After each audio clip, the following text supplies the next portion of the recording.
Hi there! Today's video will be centered around something we use almost every day. It just wasn't working the way we wanted it to work. In our fifth wheel RV, we've noticed over time that the heat the oven and stove put off is causing the backsplash to warp and ripple.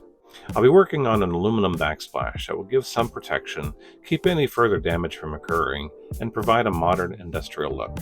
I've gone to Lowe's and was able to find some aluminum diamond plate that I think will look great when complete.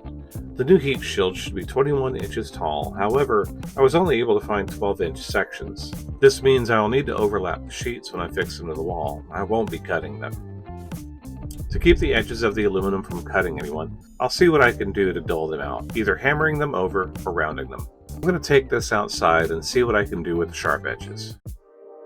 What I've decided to do is to get a brick and hammer out. Then hammer back the edges where they're at a safer angle. I feel this will give me the cut resistance I need. I do this for most of the outside edges, making sure the inside edges are left untouched. Next, I'm going to make sure the height of the backsplash is 21 inches. I want to make sure the lower sheet is in front of the top sheet to make sure the heat doesn't get into the gap. I'm going to use several screws to hold this backsplash on the wall. As I drill the holes, I try to be careful to make sure everything is aligned so they'll line up when attached in place. I've decided to use 6 washers on the back of the plate on each screw just to give the right amount of air gap. This will help keep the back wall from absorbing any of the heat. During installation, to keep the washers from falling off, I'll put some masking tape over the screws to help keep everything steady while the plate is screwed into place.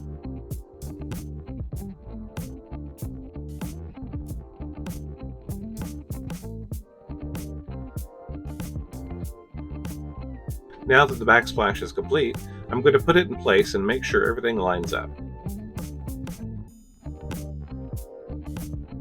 Once I feel everything lines up, I'm going to start to attach each of the screws to the wall. A few of them struggle where the previous backsplash had warped, but a little pressure solved that problem.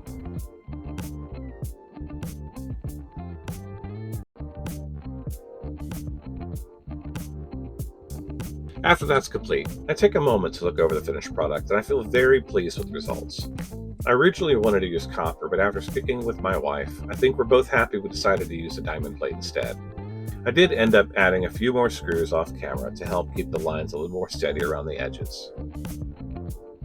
I decided to try out the stove to see how it all looks, and once again, really like how the light is reflecting from the back. And the aluminum really projects the heat away from the wall, so I think it's a win. Finally, I wanted to take a moment to thank you for watching us implement this gadget into our kitchen.